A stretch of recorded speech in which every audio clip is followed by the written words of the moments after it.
یہ قرآن ایک بابرکت کتاب ہے جسے ہم نے آپ صلی اللہ علیہ وسلم پر نازل کیا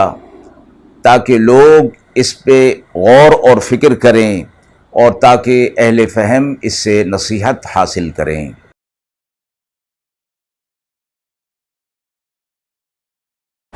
بسم اللہ الرحمن الرحیم۔ السلام علیکم ورحمۃ اللہ وبرکاتہ۔ ناظرین کرام، درس قرآن مجید کے آج کے اس پروگرام میں ہم سورہ صاد کی آیت نمبر 27 تا آیت نمبر 33 کا ترجمہ اور تفسیر پیش کریں گے اور آخر میں پوچھے گئے سوال کا جواب ہوگا۔ اعوذ باللہ من الشیطان الرجیم، بسم اللہ الرحمن الرحیم۔ وما خلقنا السماء والأرض وما بينهما باطلا ذلك ظن الذين كفروا فويل للذين كفروا من النار أم نجعل الذين آمنوا وعملوا الصالحات كالمفسدين في الأرض أم نجعل المتقين كالفجار كتاب أنزلناه إليك مبارك ليدبروا آياته وليتذكر أولو الألباب ووهبنا لداود سليمان نعم العبد إنه أواب إذ عرض عليه بالعشي الصافنات الجياد فقال إني أحببت حب الخير عن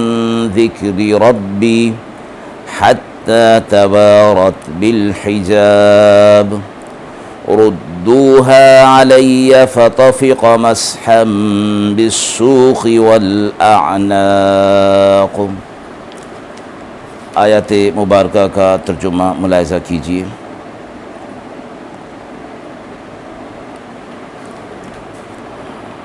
اور ہم نے آسمان اور زمین اور جو کچھ ان کے بیچ میں ہے سب کو باطل طور پر پیدا نہیں کیا۔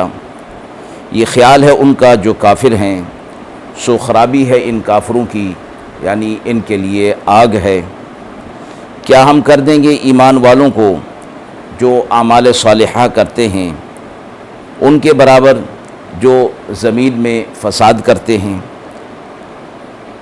یا کیا ہم کر دیں گے ڈرنے والوں کو بدکاروں کے برابر؟ ایک کتاب ہے جو آپ کی طرف نازل کی گئی ہے، بابرکت ہے، تاکہ غور کریں لوگ اس کی آیتوں میں اور تاکہ اہل فہم اس سے نصیحت حاصل کریں۔ اور عطا کیا ہم نے داؤد علیہ السلام کو سلیمان علیہ السلام جو بہت خوب بندے تھے اور رجوع کرنے والے تھے۔ جب دکھانے کو لائے گئے ان کے سامنے شام کو گھوڑے تو وہ بولے میں نے دوست رکھا مال کی محبت کو اپنے رب کی یاد سے، یہاں تک کہ سورج چھپ گیا اوٹ میں، پھر لاؤ ان کو میرے پاس۔ پھر لگے وہ ان کی پنڈلیاں اور گردنیں سہلانے۔ مذکورہ آیات میں سے پہلی آیت میں آخرت کے حوالے سے یہ فرمایا گیا ہے کہ ہم نے انسان کو زمین پر اپنا نائب اور خلیفہ مقرر کر دیا اور اسے انصاف قائم کرنے کا حکم دیا، جس کا مطلب یہ ہے کہ جو جس طرح کا عمل دنیا کے اندر کرے اس کے مطابق اس کو جزا اور سزا ملے، یعنی انصاف اسی صورت میں قائم ہو سکتا ہے کہ مجرم کو اس کی قرار واقع سزا دی جائے۔ تو آخرت کے انکار کرنے والے ہیں، فرمایا گیا کہ جب کائنات کے نظام کو اللہ رب العزت جو چلا رہے ہیں تو اس کے اندر بھی عدل اور انصاف کے تقاضے پورے ہو رہے ہیں۔ اللہ رب العزت نے ان تمام چیزوں کو بے مقصد پیدا نہیں کیا ہے، لیکن کافر لوگ اس کا انکار کرتے ہیں تو آخرت میں ان کے لیے آگ ہوگی۔ اگلی آیت میں فرمایا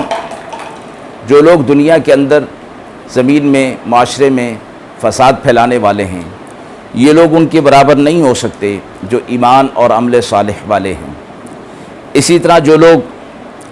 تقوی اختیار کرنے والے ہیں یہ ان کے برابر نہیں ہو سکتے جو بدکاری کرنے والے ہیں، یعنی ان کا انجام ایک جیسا نہیں ہوگا، اس لیے کہ آخرت کے انکار کرنے والے اسی بات کو کہتے تھے کہ کچھ نہیں ہے، بس یہی دنیا کی زندگی ہے اور اس کے بعد سب کچھ دوبارہ ہونے والا نہیں ہے۔ تو اسی اسبات میں، آخرت کے اسبات میں یہ فرمایا گیا کہ یہ برابر نہیں ہو سکتے، اگرچہ دنیا کے اندر وقتی طور پر متقی لوگ جو ہے وہ مغلوب نظر آئیں، لیکن انجام کار بہرحال ان کا اچھا ہونے والا ہے۔ اسی طرح جو فساد کرنے والے ہیں وہ غالب نظر آئیں گے دنیا کے اندر، لیکن فرمایا کہ انجام ان کا اچھا ہونے والا نہیں ہے۔ اگلی آیت میں قرآن مجید سے متعلق فرمایا گیا کہ یہ ایک بابرکت کتاب ہے اے نبی صلی اللہ علیہ وسلم، جس کو ہم نے آپ پر نازل کیا ہے، اور اس مقصد کے لیے اسے نازل کیا گیا کہ لوگ اس کی آیتوں میں، اس کے احکامات میں غور اور فکر اور تدبر کریں،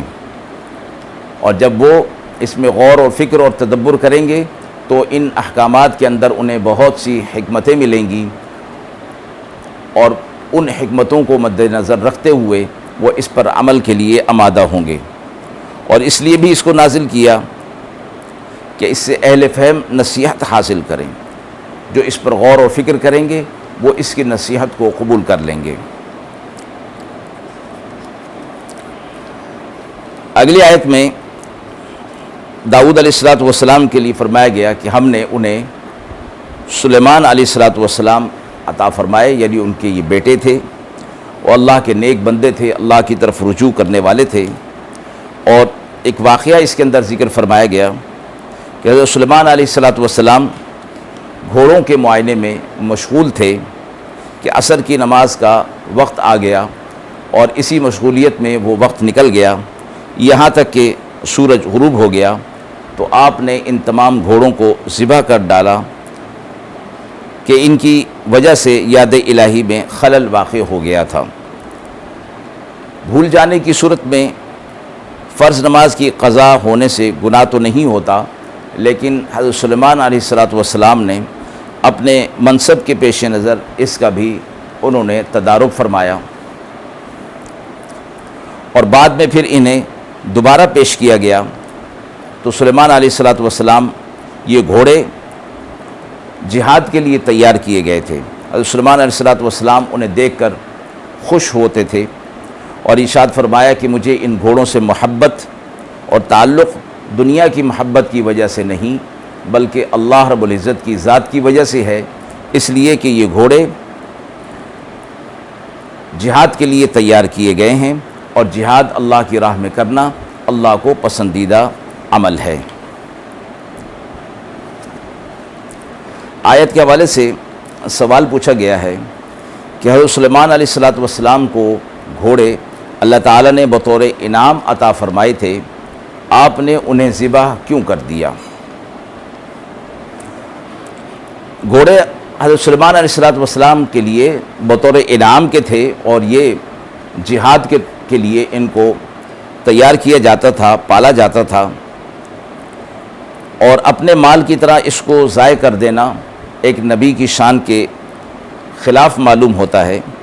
مفسرین نے اس کے جواب میں یہ فرمایا ہے کہ یہ گھوڑے